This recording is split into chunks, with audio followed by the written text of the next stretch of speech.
Jamie Burren, how are you, man? Nate, I'm great. It's been a while since I've seen you. Did I see you at the grad?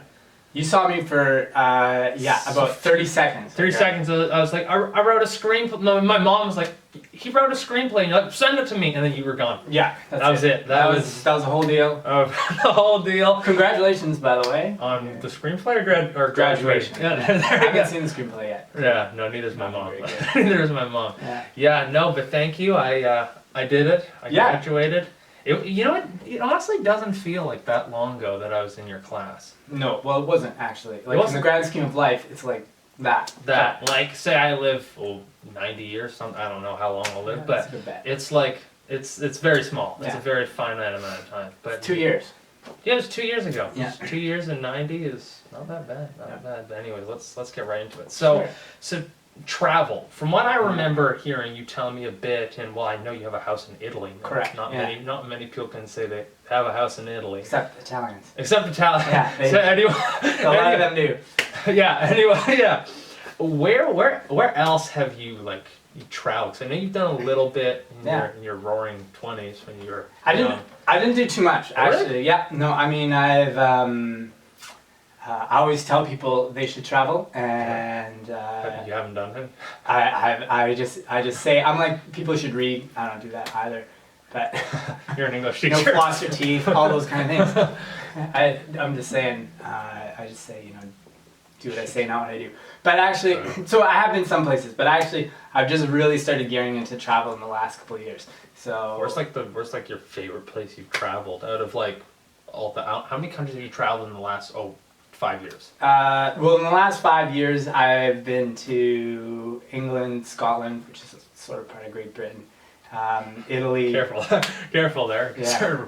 Sort of an argument on that one. I know. So that's why I differentiate the two. England, Scotland, Italy. We were gonna go back to Italy this summer and then zip over to Spain and hit a few other countries. I have no idea why you didn't do that. I don't know if you heard, but you're not allowed to. You're not allowed to travel. Some flights got canceled. Yeah, some things got changed. So that kind of that kind of changed it. But so I've just kind of started traveling more so in the last little while. But before that, I'd been down to Mexico. I'd been to a place called Zihuatanejo, and I went down there twice actually. That's in Mexico. That's correct. Yeah, it's in Mexico. When you went to Mexico, did you go to Zihuatanejo? Zihuatanejo. It's near Ixtapa. Some people know.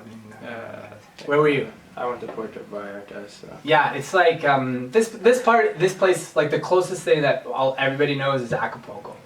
Okay. People know that. It's not far from there. No, I think there was an Elvis movie on Acapulco. That's all I know about the place. Yeah. Well, it's hot. It's beautiful. It was really great.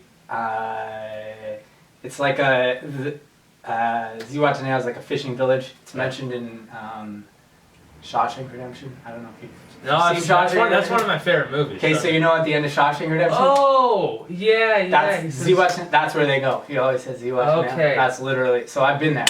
Okay. Is there anything there that's talking about? Morgan Freeman's there. All the time? Yeah, he's got a fishing boat and no, he's not there.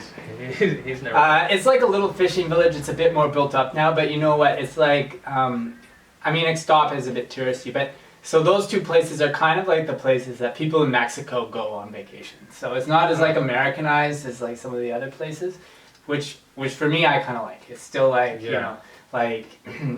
people can understand you if you speak English, but it's Spanish and it's a little bit more. Whereabouts is that in terms of whereabouts? It's on the Pacific side, and it's pretty far south. Okay, because I remember Arturo. I remember once in culinary class, because we had a few classes together, me and Arturo, and I was joking around with him one day, just about just asking questions about Mexico, and I said, and I think around the time there was some things in the news about tension. There's a lot of tension in Mexico with cartel and stuff like that, and I just said because they were mentioning all these cities, and I wasn't too sure where these cities were, so I was just just ask the Mexican exchange student. Makes lots of sense.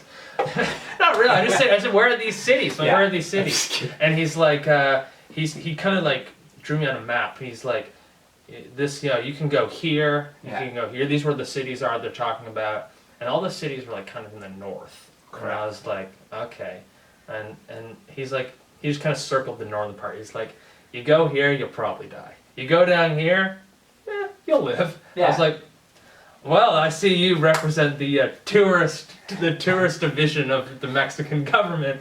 And he's like, yeah, maybe, I don't know. But yeah, no, actually, speaking of Arturo, I haven't heard from him in ages. You should send him an email. We used to message every now and then he disappeared. That's what happens in life. International students. Well, and just in life. straight up in life, like you just like move on. People like come into your life for a little while and then they're gone. Yeah, no, that's okay. That's okay. But if he is in your mind a lot, send him an email and just let him know. Send him a message. I don't know what you guys do. It's a little direct message over Instagram. I'm older than Yeah, I know. Anyways, back to teaching. What kind of made you want to get into teaching? Because I know I've asked you this before. Sure. But I forget a lot. Yeah, me too. Yeah. So I think the thing that made me want to get into teaching, there was a period in my life where I kind of had it as like this fallback thing. How old were you when you got into it? I was older when I got into it. When I came back straight out of high school. No. Well, it's kind of interesting. I kind of like went into it, then left, and then came back to it after like a period in my life. So when I was in high school, I had a couple of teachers, and one teacher kind of really negatively affected me, and then another teacher really positively affected me. And so I had this idea that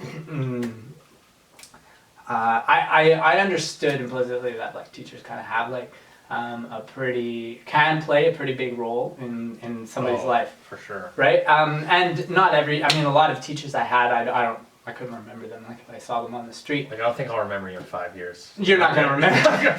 That's why I dyed my hair pink. Just to make people. What's the next color? Like purple? I don't know. It's up to my. Reverse mohawk. We just every now and then I just go to my friend's shop and we just goofing around. Frosted, something frosted tips. Yeah, we'll go back to the 90s. Yeah, perfect. But anyways, so I had this idea and I was like, oh, that's pretty powerful. And at that time I was. I was like, oh, I like acting, I like writing, I like all these different things. Yeah. But when people ask me, like, you know how parents ask you when you're in like high school, what are you gonna do with your life, blah blah blah, I'd say, I'm gonna be a teacher, and that would just shut them up, and then I wouldn't have to. It's a stable job. People would be like, oh, that's safe, good job, and they wouldn't worry about me anymore. So that was my answer. I'd just be, oh, I'll be a teacher. And the other piece was when I was actually in high school. And junior high, so like I started babysitting, like, and it just kind of blew up, and I realized that like I connect with youth. Yeah, I just connect with them. I'm just like a bit of an idiot, and I like to have fun. And so people would just say like, hey, like you're actually really good at working with people. Like you should consider it. That's always a good thing to hear. Yeah, especially when you want to go into teaching. Yeah, you connect well with exactly. youth. But anyways, you were talking about an interaction you have, like, bottom up, like with being a student into your teacher. As a teacher, how long have you been teaching? Close to 10 years? No, this is my 6th year. Okay, so 6th year. Yeah, so I mean my first practicum I was 30, I'm 37, so this has got to be my like 6th year of teaching. All right. I was hired. So so on that note, what has been like a top-down like teacher-student interaction you've had that has like made an impact on you, maybe even like changed the way you teach some things or interact with people, or even like how, even on a bigger level and a step up, how you think just in life, how you kind of carry yourself in life, because sometimes you don't know who's going to be like someone on the street or someone that you just kind of run into, or like someone who comes into your life for a brief period of time and then leaves, or a student, and then they totally change your life. So has there been an interaction with a student that has just kind of made you do a 180 on something? I see what you're saying. That's a really good question. I don't know if there's been like a student where I've just been like, I've totally like changed the way I've been, but I think there's some people that go vegan. Yeah, all of a sudden I was just like, oh shit, I should stop doing this. Excuse my French. But I think that like there's a few things. One was like when I was actually like doing my first practicum, I connected with a kid, and I just kind of like encouraged him and like told him some things about it. It wasn't me. No, trust me, we'll get into that. And then later, I think this is what happened. Later, I just taught him for this one practicum, but then later I was going through like a transitional period in my life. I was getting divorced, and I was pretty down in the dumps, and I was not feeling very good about myself, and I was just walking around on the streets, going to get some groceries, and like just kind of down in the dumps. And he just like came up to me, like this was like 3 years. So this was your student? Yeah, he was a student. He came up to me like 3 years later, and he was like, "Oh my God, like thank you so much, like like I'm in art school now, and blah blah blah, because of like you just made it okay for me to like do these things and follow these things."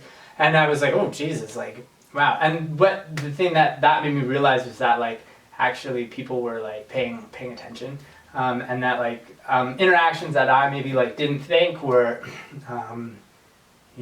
like to me maybe were just like that were like really meant something, and so kind of like made me self-reflect a little bit about the fact that I have to really be cognizant of the way I carry myself within a school. Not that I always do it, but I just recognize that like you and me both. those are the effects. So I was just kind of reframed it a little bit. I mean, I had a sense of that from my own experience, but it kind of made it real for me. And then I think going through, I think like when I met you, this was my first time I had a teaching contract. Like I didn't know that was your first time as a teaching contract. Yeah, so this was my first year teaching contract. I had subbed, and I had done like some extended subbing periods, but it was the first time I knew I was going to be in the same school for the full year. The first time I was going to be in the same like class. Concrete down. Yeah, and I knew the deal, and I think just like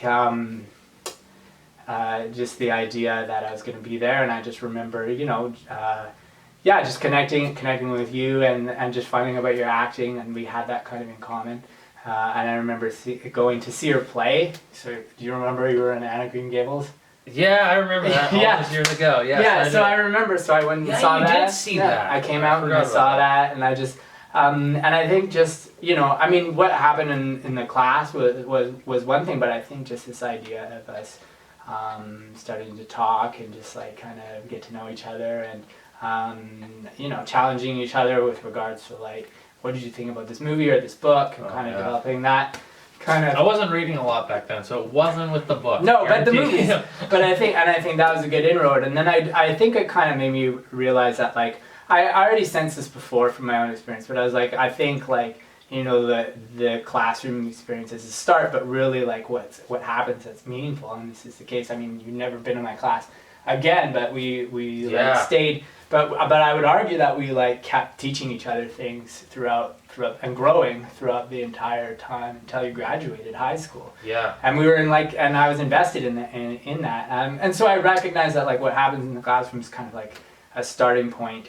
And the real meaningful stuff, I would say, would happen like on my prep, when you would pop by and just chat. When was that?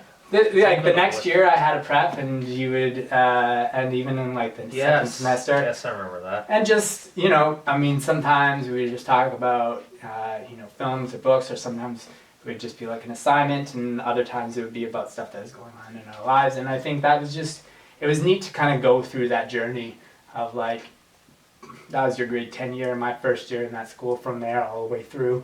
Yeah. See each other through. So that was a pretty significant. Yeah, no, that's always milestone. Yeah, no, now I think about that, like, kind of just, I mean, grade 10 was not like an easy year for me, in terms like a lot of stuff. You were in a kind of when I first met you, you were in a place, I think, where you were kind of unsure. It was a really transitional year for you, and you were in a place where you're kind of unsure of like your place in the scheme of of things. Of life. Yeah, I just remember I wasn't like, I don't think I was particularly happy in life, and I had like, it was my first, that was like the first full year of like my business, and like, I was trying to do school, and trying to, work out and do like all the theater stuff and business, and I just remember it was really stressful. It was a lot, and I just like remember coming to your class a lot and just being like, kind of like a second recess almost, like just like obviously I was work I had to do, but it wasn't like don't talk, don't like. It was just like it was a lot more relaxed and like loose, and I was like, this guy kind of like he understands what I'm talking about. He allows me to go on my phone and sell stuff, and he's invested in. I didn't do that. Yes, you did. You literally did. He like allows me to. No, he supports like the acting, and he wants to talk about movies, and he wants to know what shows I'm doing. And Grade 10 was a very busy year in terms of shows, and no, it was a good class, and and I'm kind of sad we never had a class after that, because I don't think.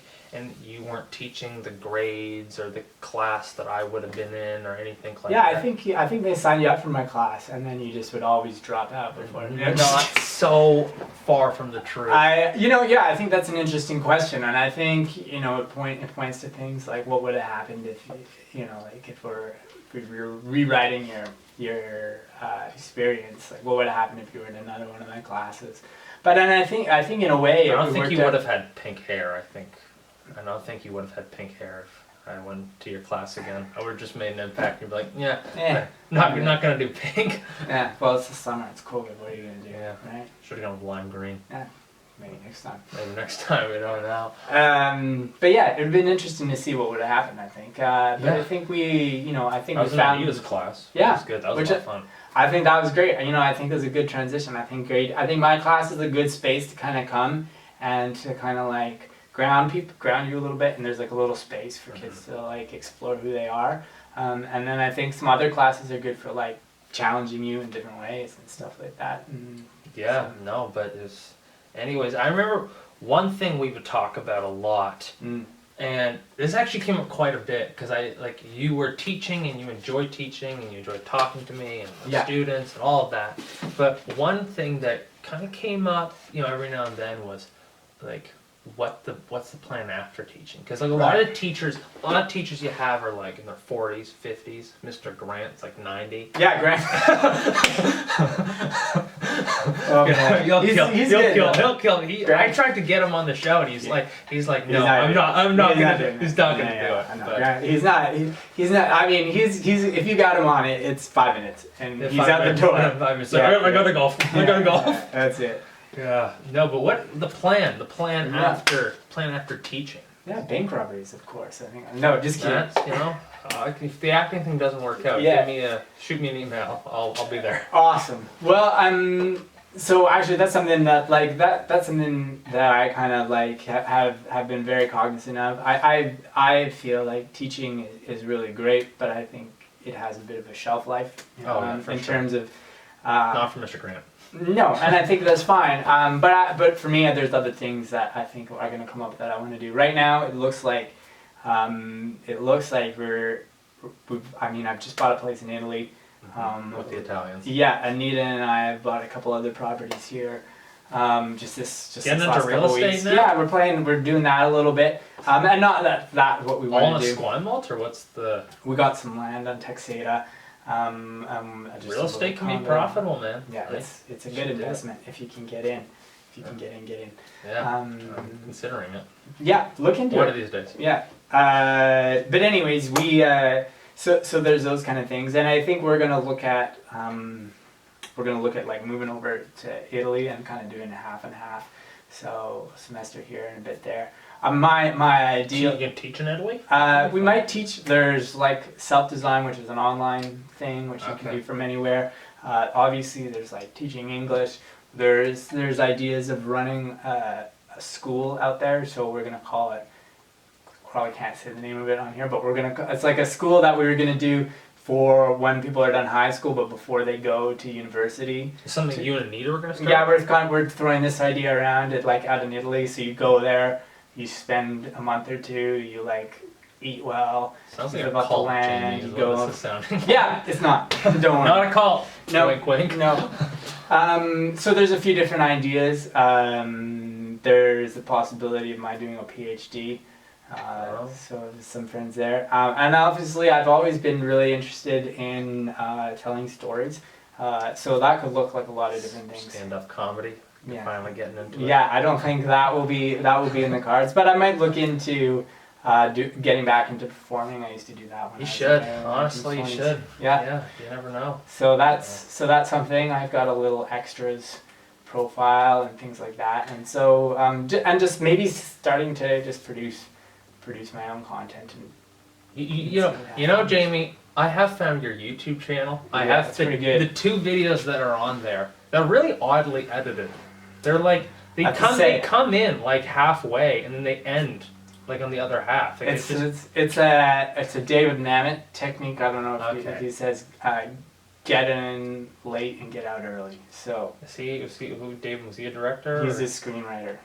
I've heard of playwright actually, but he heard moved into screenwriting. He says, anything that he's done that I know. Glengarry Glen Ross. Nope. I don't know. It's like a bunch of. I don't know if you remember like the era when there was like those like movies with like Pacino and Baldwin and like Spacey and everybody's just yelling at each other. That's like probably a David Mamet. If you have like a bunch of those dudes and they're all like insulting each other and like saying Al Pacino's insulting everybody in his movies. Yeah, exactly. If there's a few other dudes doing that, it's probably David Mamet. Yeah, honestly, it makes sense. Makes sense. All right, so.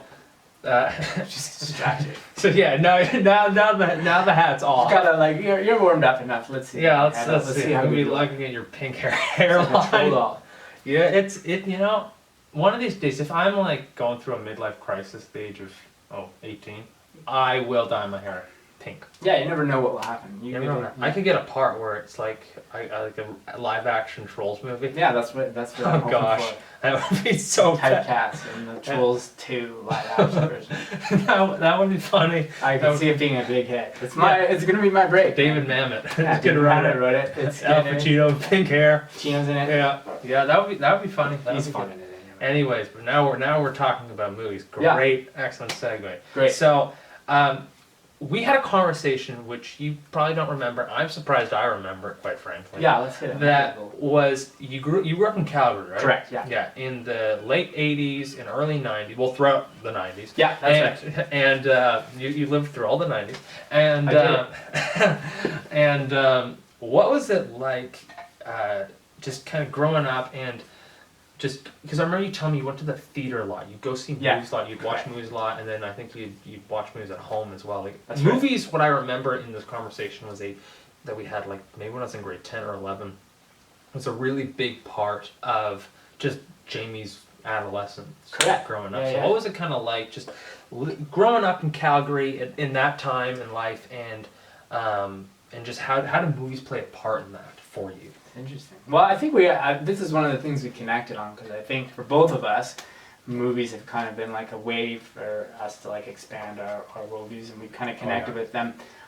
For myself in high school, I was like a little bit, and junior high, I was a bit like socially ostracized, or like a little bit on the outside. You have pink hair back then? No, I did not do anything that time. Calgary in the '90s was quite conservative, and like really, and it still is. Pink hair. Yeah, it would have been a little bit frowned upon. So I grew up in the suburbs of Calgary, which was nice, but it was kind of boring.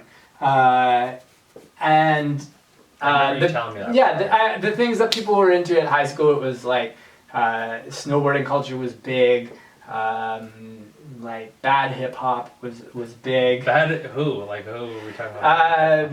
Like let's say like P Diddy and like like that pop hip hop that is like not very good. Vanilla Ice. No, that was a bit before I got in there. That was like that was like maybe 10 years before my. Oh really? Okay. Yeah. I don't even know when he came out. So. Yeah, he was like early '90s. So this was towards the end. So did you grow up in were you born in Calgary? No, I was born in Toronto, but we left when I was like 2.5. Oh, okay. All right.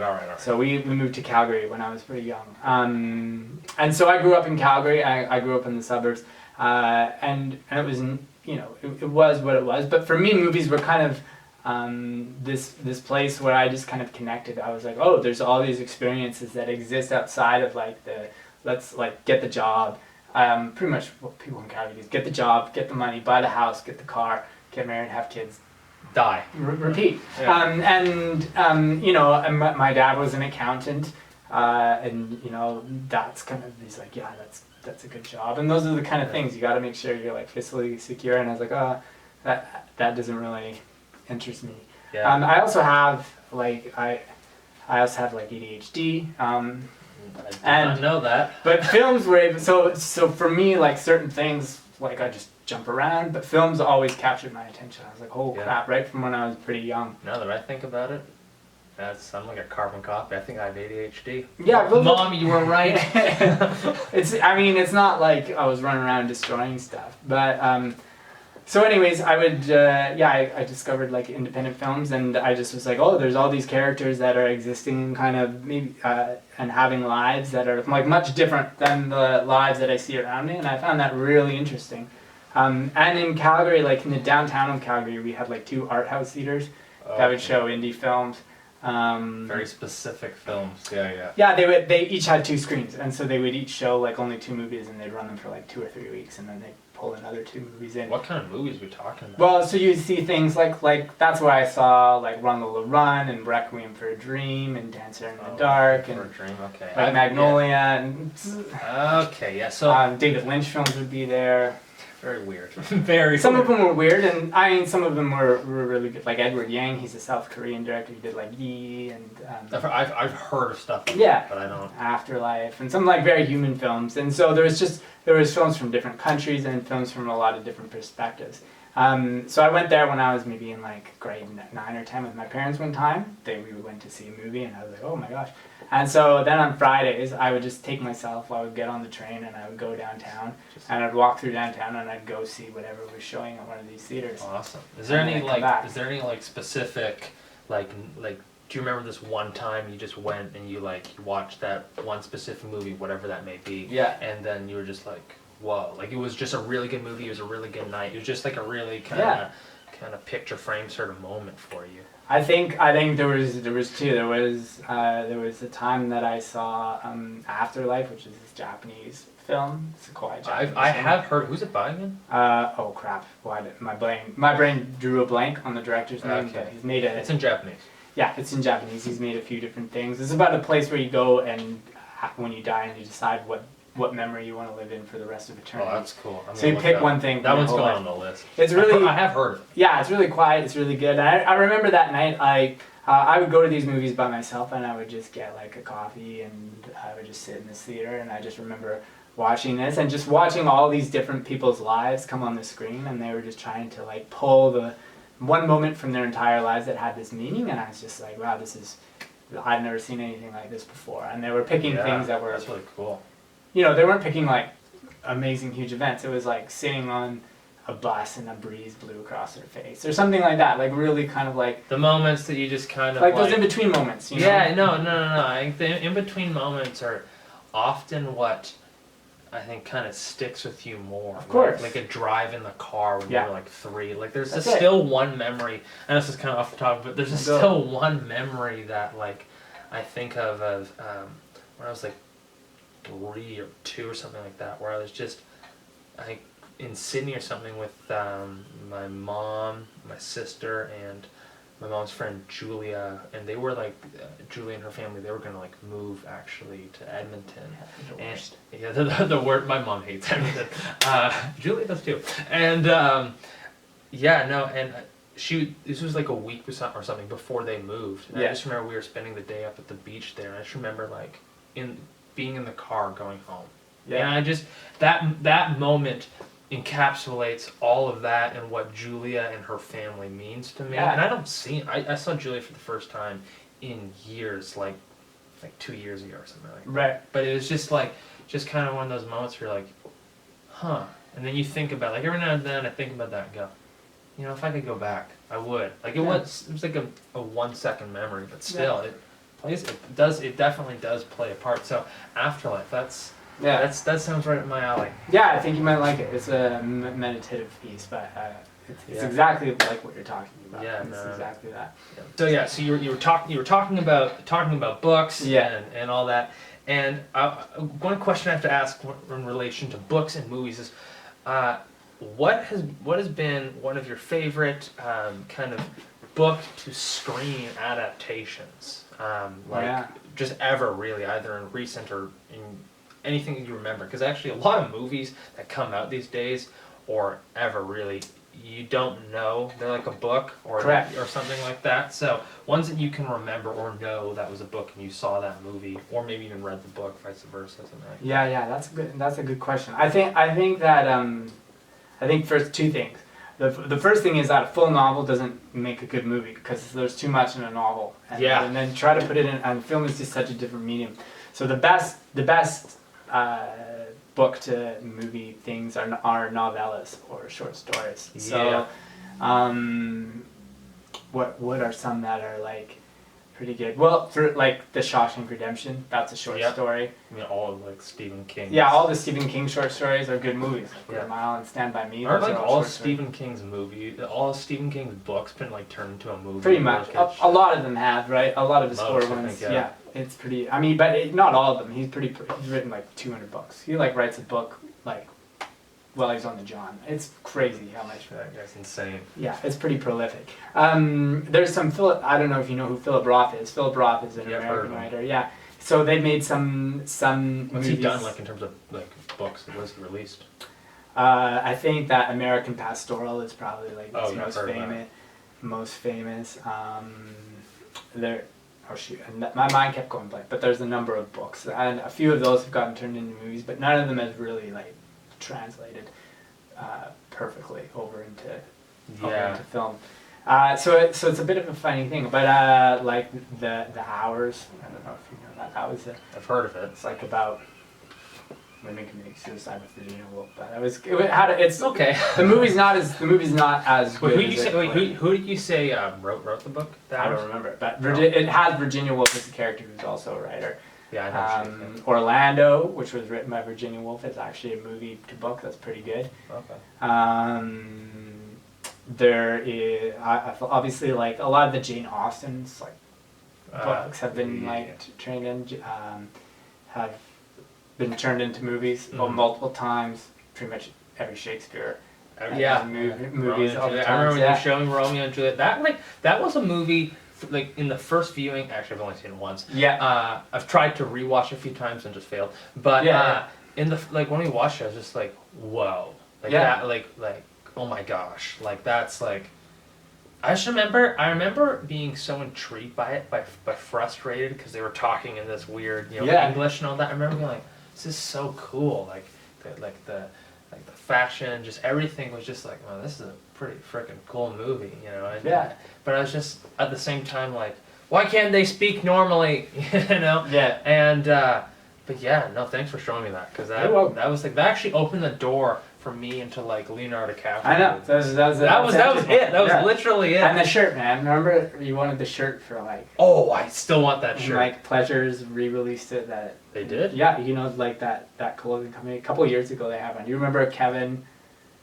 No, I don't think Pleasures. I remember Kevin. Yeah, he had it. They have. How did I not know that? Yeah, I remember Saint Laurent released it. Yeah, Saint Laurent did but earlier, and then Pleasures did it like 2 years ago. Okay, I gotta go. I have to find that. I gotta. It's not exactly the same, but it is there. It is. That is exactly what they're doing, and they say it. And so and Kevin rolled in one day in it. And he's like, do I get an A? Did he really? No, but it was like the next year. He's like, Jamie, look. And I was like, you son of a bitch. Oh man, but no. Every now and then when I'm thrifting, I'll just like look in like the button-up shirt section, like for wine shirts. I've found ones that are pretty similar, pretty close, but there's always something missing. There's something about that shirt. That's like one of the coolest. It's just so cool. And it's just like the way it hangs on. It's just so. That movie is like it's pretty funny. I saw it when I was in grade 9, so like a year before.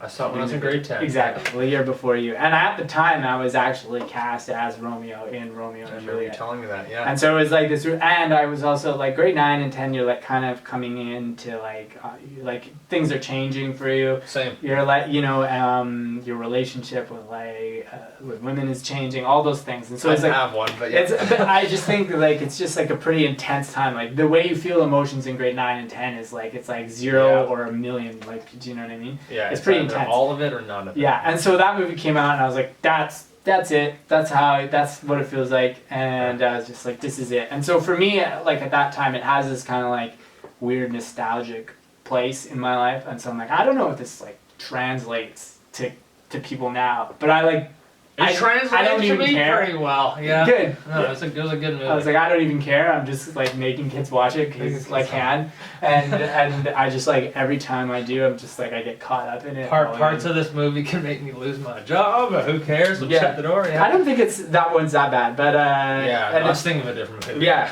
but and I think Romeo and Juliet is like people teach it all the time, but it is like I must watch a movie now. Right? Yeah, and if you read the play, like. Oh man, Shakespeare's so bad. Like, there's no way you should be allowed to read Shakespeare in high school. It's worse than anything we could show kids. Like, it's worse than like an HBO movie. Like, I could show. If you actually know what they're saying, it's like, there's no way we should be allowed to do this. All right. Anyway. What are this is a hard question. I know I have the answer for it myself at least. But what are your top 5 favorite movies? Oh man.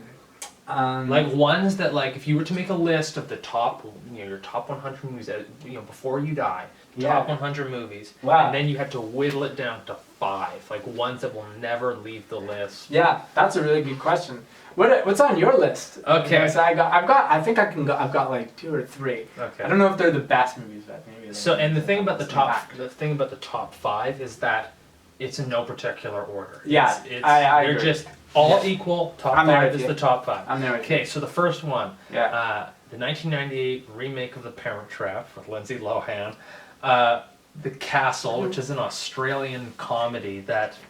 Wait, you got the Lindsay Lohan Parent Trap at number 1? No. There's no particular order. I know, but I know there's no particular order, but that's on the list? Yeah, it's on the list. Wow, I never saw that coming in a million years for you. That's so good. I will explain why. I'm gonna go watch it. It's so good. You sold me already. Have you seen it? No, of course not. Oh, it's cinema as far as I'm concerned. I'll get into the why it is later, but that's and great. Then the Castle, which is like. It was shot in 2 weeks at a $500,000 budget, and I think it made $8 million. Oh my god! Hey, wait, is this? I keep interrupting your list, which is so rude. But so your dad, he's Australian, right? Unfortunately, yeah. Yeah, no, that's cool. Your dad. I think your dad is great. But was it your dad that introduced you to that movie, or did you find it? So is it like is that you and your dad like bonding over watching The Castle? Well, also it's a great movie, but it's a great. Well, I mean, like my dad, he's only kind of really got to movies because of me. Like, dad. I tricked him into like watching Phantom Thread with me. Cool. The other day. That's a weird movie. Yeah, it's really weird. How did you take? Well, I was just watching it, and he was like, he had to go get some from the basement. I was watching it downstairs, and then he's like, oh sit down. And he sits down, and then. He sat down like 30 minutes in, and then that's like a 2-hour and 10-minute movie. He finished it. He did. He didn't get up. And he came in at a good spot where not a lot had been explained. Like I explained a bit to him, and he's like, "Oh yeah, I get it. I get the whole thing." Oh, cool. But yeah, he watched a Paul Thomas Anderson movie with me. Which, good job.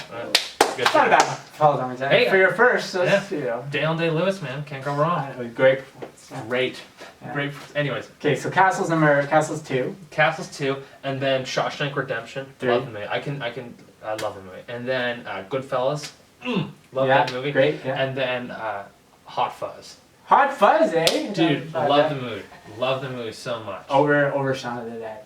I've never seen Shaun of the Dead. I've never seen Shaun of the Dead. But you were asking me why Parent Trap. So I was 5 at the time. We were in Prince George, and my grandmother was dying of cancer, and I knew sort of what was going on, but I was 5, so I was just hanging out there. My mom was just like keeping the kids distracted. Essentially, my sister was like not even. She was like 2 at this time, so I was the only one that kind of remembers this, and so she was just feeding me movies and watch another Mickey Mouse movie for the 400th time and stuff like that. And one of the movies that she's like to watch is like The Parent Trap. And I can't remember if I watched it with her or by myself, or I can't remember, but I just remember watching that movie and just like wow, oh my gosh, like it's in no way is it like, some amazing like piece of cinema that will stand the test of time. But it was just a movie where I was just like, wow. It just like in that time in my life, when you're around 4 or 5, that's, I remember, I know I said that thing when I was in the car when I was 3, I remember, but like when you're 4 or 5, that's when you make memories that you remember the rest of your life. And that time is such an impactful time. Like I was around, I was around my grandmother and visiting her in the hospital, and she's all frail, and just being at home, and Prince George is always so freaking cold, and so being inside all the time, and just I just remember watching that movie and just kind of being like, wow, it was like a feel good movie, and I just felt really I felt good, and I just enjoyed it. And I was like, this is just so good. I don't know, it's like always, and I can watch any of the other 4 movies on the list like as many times as I want, but The Parent Trap, I have like an every 2-3 years policy on it. Like I'm not going, or with a special person, like special occasion, like I'm not gonna just like run through it a whole bunch of times. I don't want to lose the magic. Also, it probably actually has like your body will like implicitly like store emotional memory. Yeah. Right? So it probably has like that emotional memory like stored in it. No. And then like the weirdest thing about that though is I remember watching the movie, and I think this also plays into it.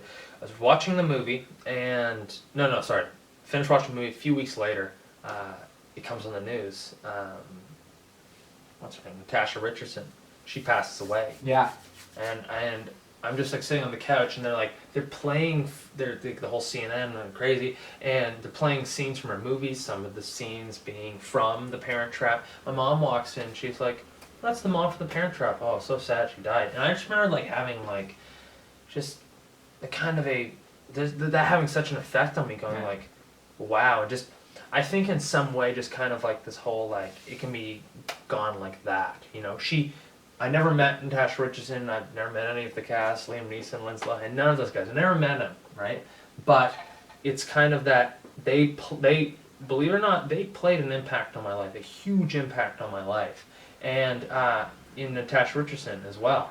And then she was just like, she was gone. Like I think she died shortly after, like a couple months after my grandmother passed away, and I was just, I don't know, just like it was like the second real death in my life. I was just like, it was so weird. But anyways, Blinders came off.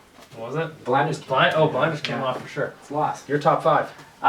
Okay, so I think my list changed a bit because when I was doing your list, I'm like, oh yeah, my whole life. Like I was just like, oh, that's right, my childhood and everything. Yeah, not so just I've got Raiders of the Lost Ark. Yes. Indiana Jones. So when I was growing up, like that movies have like an effect on me that like is too much, and that's one of those movies. I thought I was Indiana Jones, and like I thought I was Indiana Jones for like years. Yeah. The glasses, oh man. Who doesn't want to be Indiana Jones? And so in grade 3 in school, they I had to teachers had to call me Indy. I could write Indy on all my tests. Like there was a bit of concern about it, but it was. Did they get you tested for ADHD right after that? No. Okay. Nobody tested me. They weren't doing that then. Oh, okay. But it was like 5 years before they just started giving Ritalin to everybody. But anyways. So that one's on there. Then I've got I have Mulholland Drive. So I'm just gonna jump back and forth, like timeline. So Mulholland Drive, David Lynch's movie. I just lost my mind when I first saw that. I loved I got to see that one. all the Twin Peaks and stuff like that, and then that came out. I saw it in the theater, and I was just entranced. That was like a good time for David Lynch too. He was kind of on a run. Yeah, that movie was like his kind of comeback. It was in 2001, I think, and made Naomi Watts a star and did all this other stuff for a little while. So that's on there. I've got Magnolia.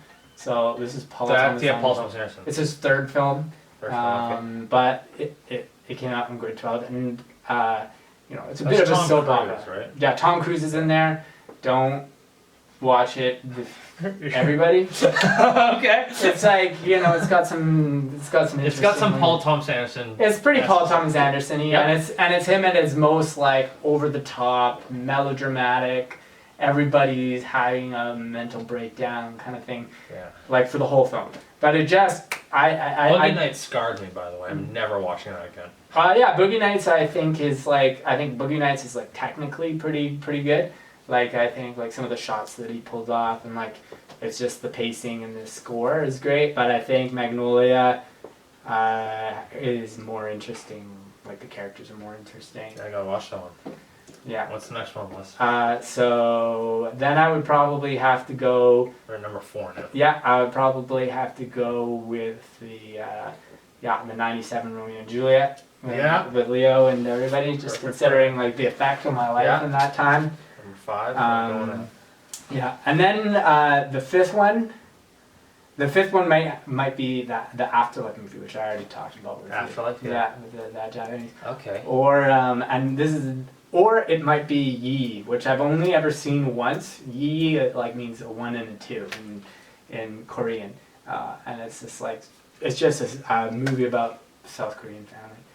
Okay. But it's like there's like a few lines in it. There's like one third of it is from the perspective of a child, and there's just something about it that's. So Yi and Afterlife, those are the ones that are going on the list. Yeah, they're getting on there. So. Alright, those I gotta watch. Those are like at a must. Yeah, Alright. I would say like close. Also, Rebel Without a Cause.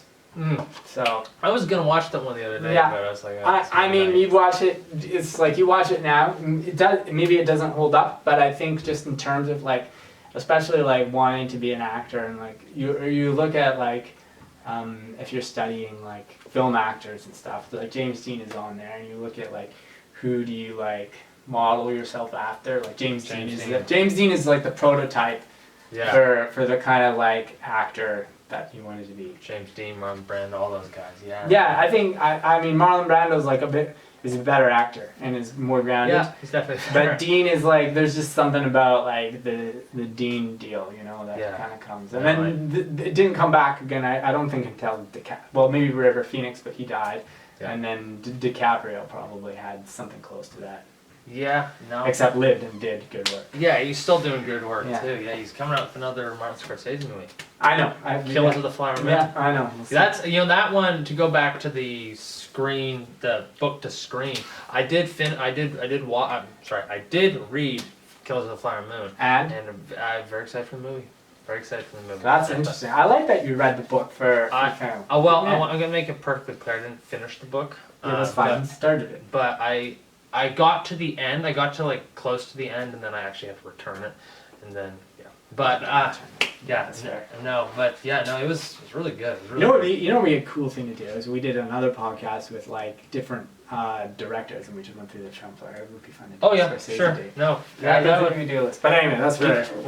We'll talk after this. Yeah. We'll talk after this. But anyways, what are your top 5 favorite actors? I got my list. I'm confident with my list. Yeah. I want to hear what yours. Yeah, so I've got Helen Mirren, she's on there. Yep. Yeah, so I've got her. Maggie Smith, so there's two. Yep, I know she's two. I've got Daniel Day-Lewis. Yep. Coming in there. I would say that the stuff Joaquin Phoenix has been doing. As of recently? Yeah, ever since. Gladiator. Oh, Walk the Line. No, after that. I would say the stuff that he did after he kind of like did that faux breakdown, went on Letterman, and made that Casey Affleck's mockumentary film, where he just like kind of destroyed his persona and then just like came back and did like a string of like Paul Thomas Anderson films and Lynn Ramsey films, and just like was like a completely. Who you say, Lynn Ramsey? Yeah, she's a British director. She made this thing called, the one he was in is You Were Never Really Here. Oh, yeah, I saw that. He's pretty brutal, but... I did see that. Did not like that movie. No. Couldn't do that movie. It's dark. I talked to you about after I saw the movie, and I was like, saw it, did not like it, and you loved it. You gave it going real. I think it's great. But dark. Like, those are some dark things. I think pretty freaking weird. Yeah. So, where am I at? I've got Phoenix. Yeah, one more. Yeah, I think, you know what, I think I gotta go with then, just like in terms of like classic, I think I go with Harrison Ford.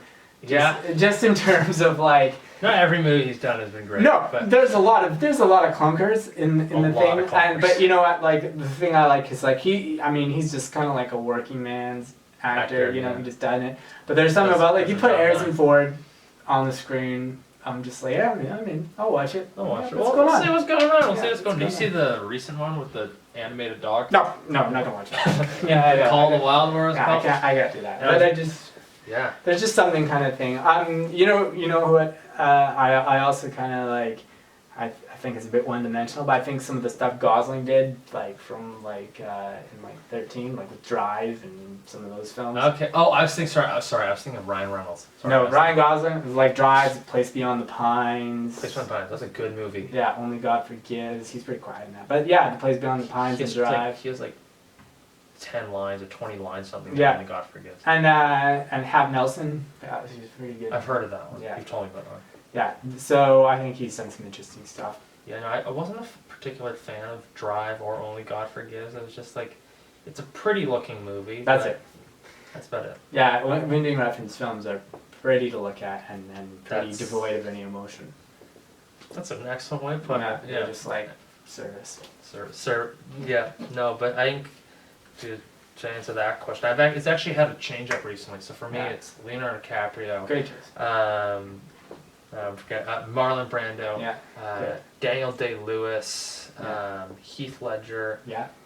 Who was the other one? I think it was it Joaquin Phoenix? Yeah, I'll just say Joaquin Phoenix. Yeah, it was Joaquin Phoenix. Yeah, it was Joaquin Phoenix. Those 5. That's the 5. Ah, interesting. So what is it that's interesting to you about, like, what makes like an interesting actor? Is it like the naturalism? I think it has to be natural because for me, because like I started wanting to be a screen actor, but like what I got was like so far as what I got was like theater. Yeah. And then, which is just like everybody how they start off with, and then I see like how they act, and I'm kind of just like, well, I want that. I want to be like that, and I don't know, because they're just so good. Like they're the best, really, and I don't know. I want to strive to always be like that, always be like that actor. Yeah, I don't know. They're like people that I really look up to. Like if you look at like Marlon Brando and Daniel Day-Lewis and Leonardo DiCaprio, they're like the 3 that I like severely look up to. If you look at someone like Daniel Day-Lewis in his role when he did There Will Be Blood, and then when you look at what's the one that Phantom Thread, 2 Paul Thomas Anderson films, literally completely different characters. Yeah. He doesn't just like say the lines in a funny way or say something like that. He literally becomes the person. He becomes, Daniel Plainview, or he becomes Reynolds Woodcock. Like, he becomes those people. And I just think, wow, like that, like if I can get a fraction of that, like I've won, Mhm. And I just think that's so crazy. And Leonardo DiCaprio, I just think he's just so cool. And I just think, I don't know, I just think he just like, he has like the full deal sort of thing. Yeah, he's like the 5. He's like the draft pick. It's like, that guy's going number 1. That guy's 1. He's like, that can do everything. Yeah, no. Like I just think he's so good at what he does, and like I just remember watching The Aviator and just kind of being like, whoa, and watching The Wolf of Wall Street and being like, whoa, like these are just like, that's good acting, it's solid acting. It's not breaking character. And then you watch like Marlon Brando and like The Godfather or Last Tango in Paris, or I'm pretty sure, or Apocalypse Now, and I'm pretty sure it's On the Waterfront too. Yeah, that's like one of his early ones. Yeah. That was the one where that was his first Oscar, and just kind of watching how he's just so real in that, and I just think that's like really kind of mesmerizing to watch, absolutely. and how he's so honest in On the Waterfront. I think it was a while ago that I saw it, like in January I saw the movie, but I don't know how well it translates now as a movie, but like in terms of acting, he's right there. Like that acting can still be used today and still be relevant. It's not like that typical 40s, 50s kind of style and dictation, how they say their words.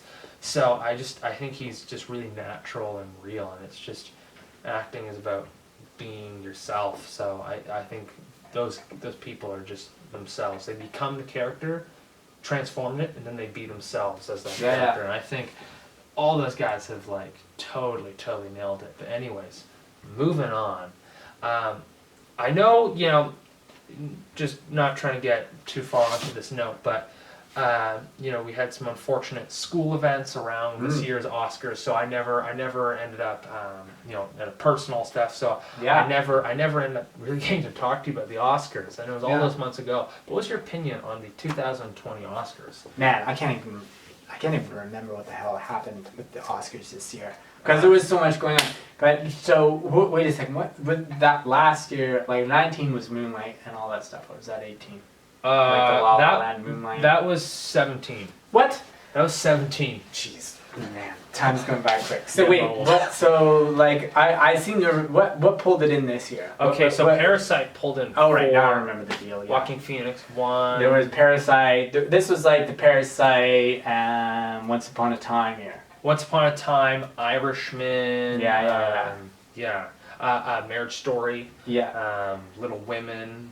Yeah, here's the thing. So Little Women, I think, was actually one of the best movies of the year. I didn't see the one. I saw it in theater with, like, I took my English classes. That was our final exam. Oh, that's so sick. So we actually, you know, you can rent a theater out. So I just rented the whole theater. It was like I do know you can rent a $8 a kid, and you just go. And we went at 9 in the morning and watched Little Women. You instead should of have anything. invited me. I should have done that. I know you should come next time. I didn't hear about it, Jamie. I'm sorry. Anyway, I saw that. I was like, this director is on fire. There's so much movement on the screen. It's like, Greta Gerwig damn. is very interesting. Greta Gerwig is amazing. You seen Frances So, Ha? I started watching it, and then Anita was like, "Oh, I don't want to watch this right now." I was like, "All right, fine." Okay. So I was like, I'll figure it out another time. But yeah, I started watching. I was like, same thing, right? Instantly, just like good energy. So I think she's fantastic. So I'd like to see a little bit more. I watched Parasite, and I thought it was good, but I didn't think it was. That's moving into the next question. But what I was gonna say is, I want to touch on the Adam Driver and Joaquin Phoenix. Yeah. I think they were. Who else? I can't For the remember. acting category. Yeah, I can't remember who else was for Best Actor. It's like totally blanking me, but Did DiCaprio get the nod this year as a as a nomination? he didn't win. He didn't. Oh yes, he did do a movie. Yeah, Once Upon a Time in Hollywood. Yeah, he did get a nod. I can't remember who else got a nod, but I think DiCaprio was very good. I think he was really good. But I think like the two this year that like blew it out of the park, or like last year, sorry, was Driver and Phoenix. You saw Marriage Story, yeah? Yeah, I did. And you saw Joker. Yeah. Okay, so now we're the playing field's level on. Yeah. Do you think that who do you think was better? Who do you, like in terms of like? I know that's sort of kind of a weird question because they're super different movies. But who do you think like? Who's the better performance? Better performance? Thank you. I still think it's Joaquin Phoenix. You still think it's Joaquin Phoenix? I think Driver's doing.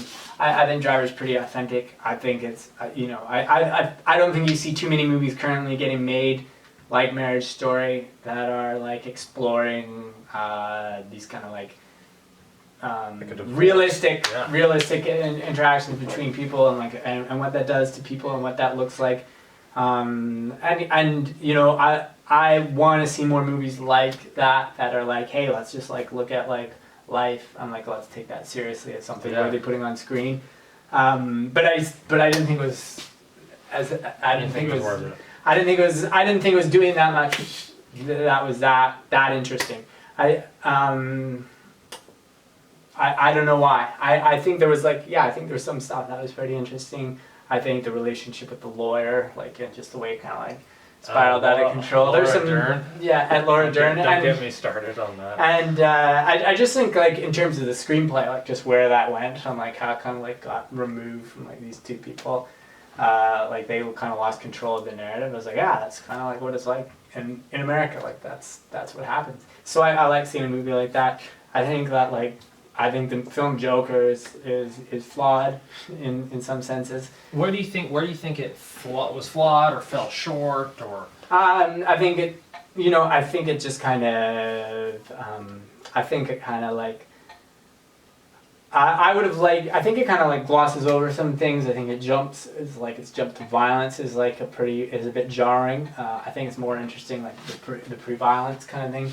I think the journey to like that ending montage where like he's on the car and like and which is I think it's a pretty interesting subversion of the superhero genre.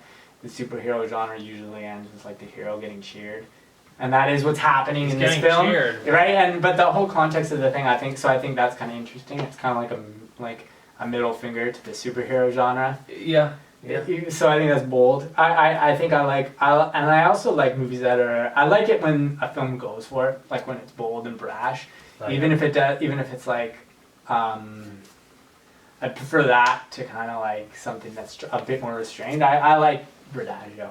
I also think, I saw it with Anita and I didn't know what she was going to think of it. She really liked it. She liked it and she was like, it's like a pretty good depiction of like mental illness actually, even though, and so as I kind of agree with those notes, and I think that Joaquin Phoenix is doing, he's doing a Joaquin Phoenix thing. I mean, he did it.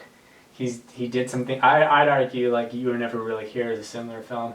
He's playing the Joker in that film, and I would say that he's doing something kind of similar in The Master. I think it's kind of like a mix. Oh yeah, Master, of those two kind of performances, and I think I think The Master's maybe a bit stronger performance, but I'm glad he's getting recognition for this, and I also like I also just like how outrageous that film is.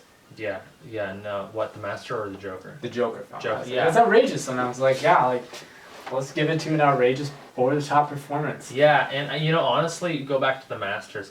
I honestly think, I don't know if I saw the other movies that year for like 2012 that got nominated for like the 2013 Oscars, but I think Phoenix probably would have won it that year if it wasn't for Daniel Day-Lewis as Lincoln.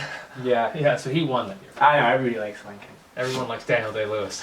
Lincoln's not that great, but anyway. Yeah, I saw it when I was 11 or something like that. I only saw it once, and I remember going, "Oh, this is a good movie." Yeah, hey man, it's not that bad. I don't know. I just think it was one of those movies where it's like, "Wow, it's good acting." Yeah, of course. Yeah, but anyways, go back to Parasite. Do you think actually, do you think Parasite deserved the hype? And now it won in terms of Oscars. It won Best Original Screenplay, Best Foreign Film, Best Director, and Best Picture. Yeah, that's a pretty big sweep. That's the sweep. That's or cinematography is also, if it won that award too, that'd be a giant sweep. But Roger Deakins won that for 1917, and rightfully so. But do you think that it should have won? Do you think it should have gotten that much kind of hype? Do you think it was worth the hype? It was a good movie, but I'm glad it got that kind of hype, because I think it puts I think in 2020 and I think in this year, I think looking at wealth inequity and class struggles and those kind of things, and satirizing that and humanizing it at the same time. I think those are pretty topical. I think South Korea is actually as a country is a really interesting microcosm for what's going on in America, actually, interestingly enough, in terms of the wealth inequality, people who have excess and nothing, that dynamic exists in the States and in Canada and in South Korea. It's really evident. So I think on those terms, I think that's why it kind of resonated. It was a South Korean film that felt kind of it was tapping into some kind of American thing. So I think it's dealing with some pretty important issues. But I think honestly, if I'm looking back on Little Women was a better film. Okay, I'm gonna say, for me, I think the movie that should have won it, and I'll go back to Parasite. The movie that I think should have won is probably, some people are going to agree, some people are going to hate me, it was The Irishman. I honestly think that should have won. Because now that I've gotten into screenplay writing and thinking, and screenplay writing and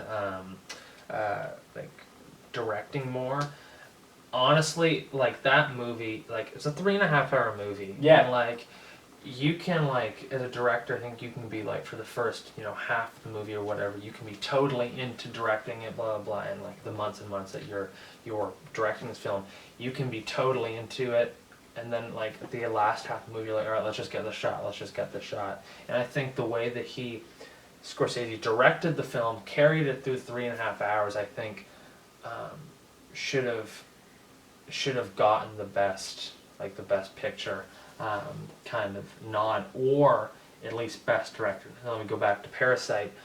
So I think it deserved at least 2 of the 4 Oscars it got. From a screenwriting standpoint, original screenwriting standpoint, like you're having to make all of this up, I think Parasite definitely deserved it. It was like really just like, oh my gosh, like at every few minutes you're like, whoa, sort of thing. And then best foreign film, I didn't see the other foreign films, even though I'm getting more in foreign films. I didn't see the other ones, so I'm just gonna go out and say, yeah, it probably deserved it. But best director and best picture, I think Scorsese should have gotten probably best director. And maybe best picture, like Once Upon a Time in Hollywood, or I know you think that Little Women should have won. I'm really pumping the Little Women thing, which is odd for me. I don't know, it's not usually you hear me that. But Greta Gerwig, she's hot fire. Also, here's something. So you said cinematography, Roger Deakins with the continuous shot. I go back. I now that you mentioned the Irishman, that film's cinematographer. That cinematographer, I think. What's his name? It's like he's really famous. He did a few films. And Robert Richardson, I think. Something. I think Robert Richardson. You probably know. I'm bad with names with that. But that cinematographer, that's pretty good. Yeah, I think he's done a few Scorsese films. Yeah, he did. He's done a few, and he did. What was the other one? He did Scorsese and some Spike Lee films as well. Okay, Spike Lee. Yeah, I'm always on the fence about that guy. And you got some of his movies. I love Spike Lee. He's all over the place. Did you see Defy Blood? Yeah, it's no good. It was literally one of the worst movies I've ever seen. I remember. It's not good. I remember like watching and getting the first 20 minutes and going, when's it gonna start? And like the whole way through, it was a struggle getting through it, especially at the last little bit.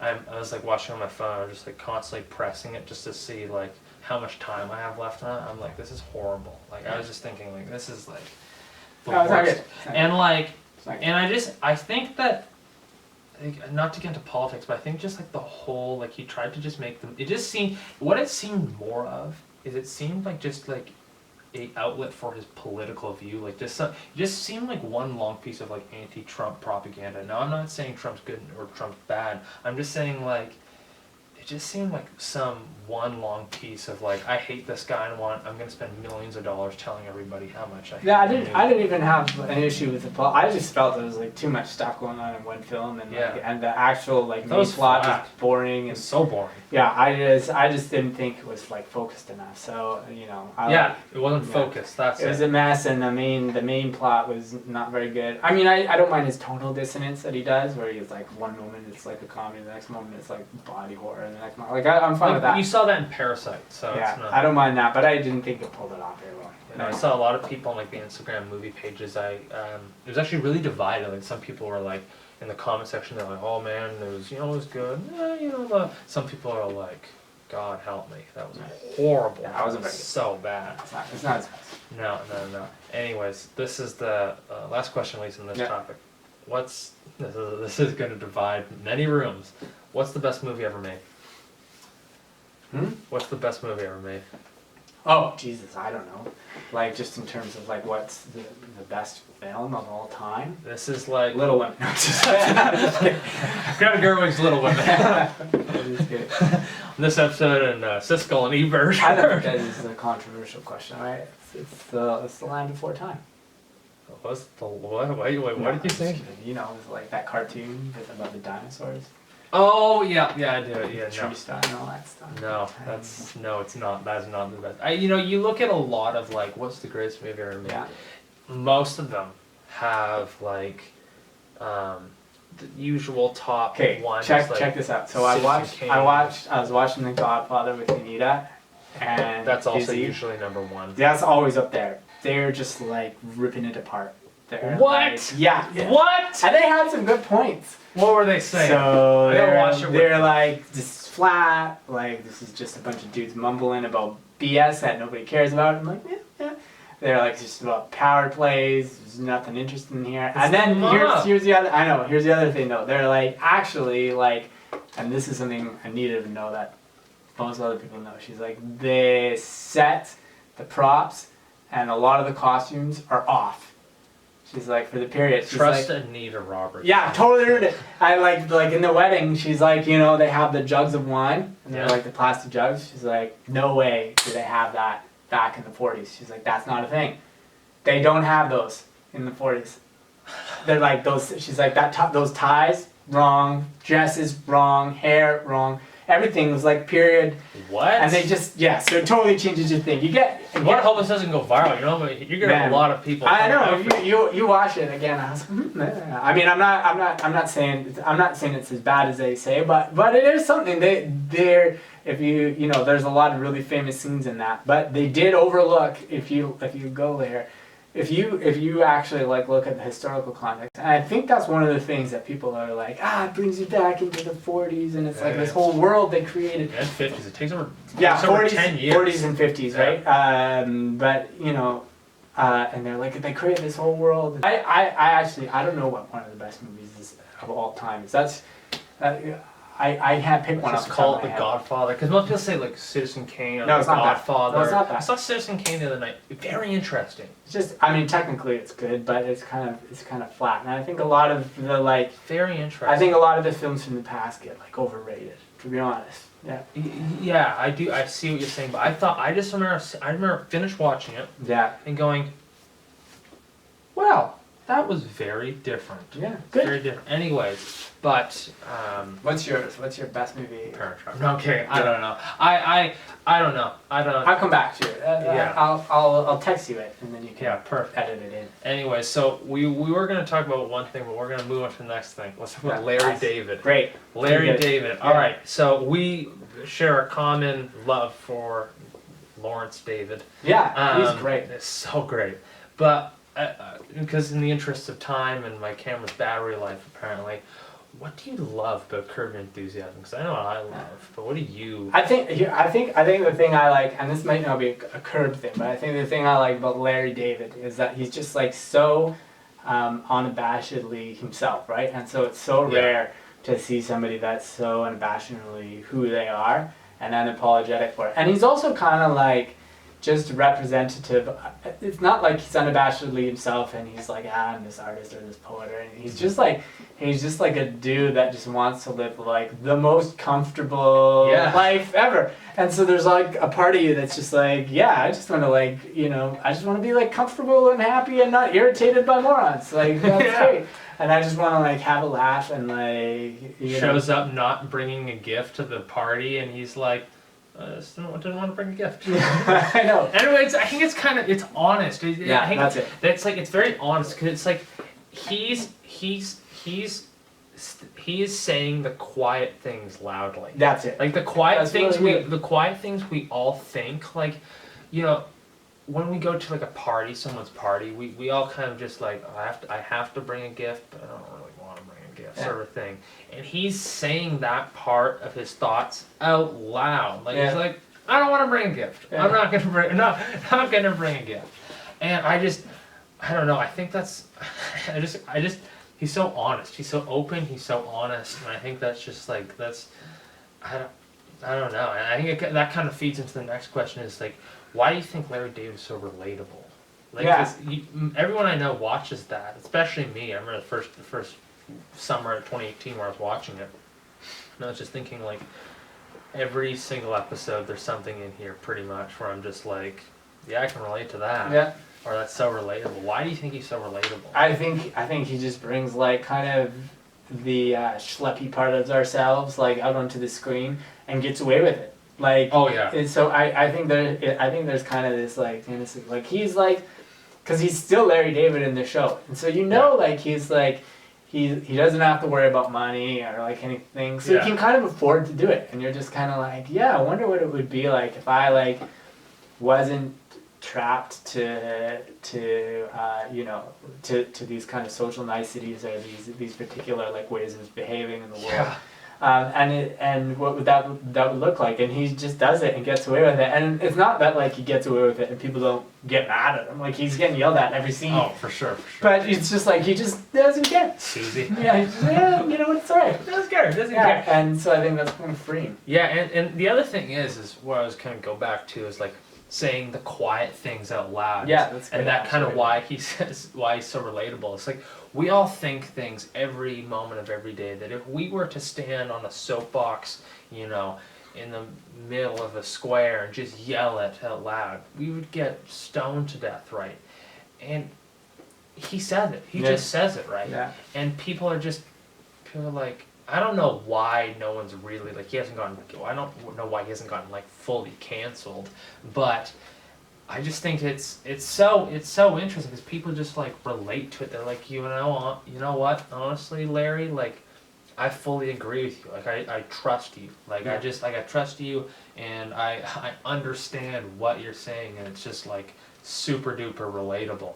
And I just think that's one of the reasons why he's so successful. Moving into the final question is, do you think Larry David is a genius? Yeah, he's really smart. He's absolutely. I know he's a genius. In terms of like comedy and like his writing of each episode of Curb, I think he's a genius. Yeah, he's a genius, and I think to prove it, you go before Curb. So there's a podcast called Origins, which is like, and you can look it up and see Origins of Curb Your Enthusiasm. Okay. But it gets into what he was like. Like Larry David was always like this before he had any cachet. So when he was a comic, like back in the day, in the 70s, he would go on stage and like bomb and yell at the audience and and like get in fights with people and like this was like when the people in the person that was booking the club hated it because he would just empty out a room sometimes. It'd be like Saturday night, there'd be like 20 comics, and the name of the game is like keep people there so they keep buying drinks, and he would go on and everybody would leave. But what ended up happening was comics started to really like him.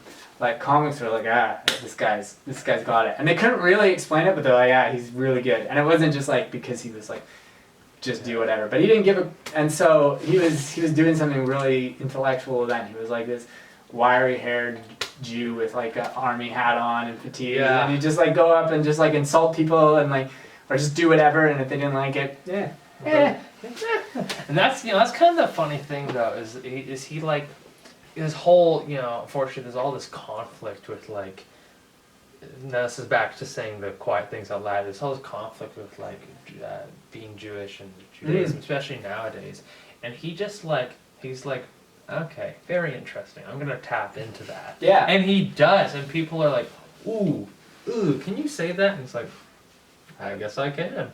And he does, and it works. Yeah. It just works, and it's funny. And I just think he's just like, he does it where it's not super out, like, man, you can't say that. But he said, like, here's the line way out. He steps right on the line. Sometimes he moves his foot over. And I just like, I marvel at that. And I think, you know what, Larry David, you're a genius. Genuinely, you're a genius. And I hope he continues to make episodes and seasons, and he's pretty healthy, so I don't think hopefully he doesn't die. He's a health nut, man. He drinks herbal tea, he does the whole thing. He's on it, he doesn't do caffeine or anything. Anyways, Jamie Burren, it's been a blast. I haven't seen you in months. This was great. Perfect. Anyways, well, hopefully I'll see you soon. You will. Absolutely, we'll do it again. Yeah, but anyways, podcast number 2. Perfect. Yeah, you'll come back. We'll talk about movies and directors. I got a few ideas. I got a few ideas too. Perfect. What is this going out? Are you putting it out on it? YouTube. I'll send you the link. Quick. Anyways, yeah, perfect. Pretty good. Alrighty, well, that's it. Thanks. See ya. Thanks.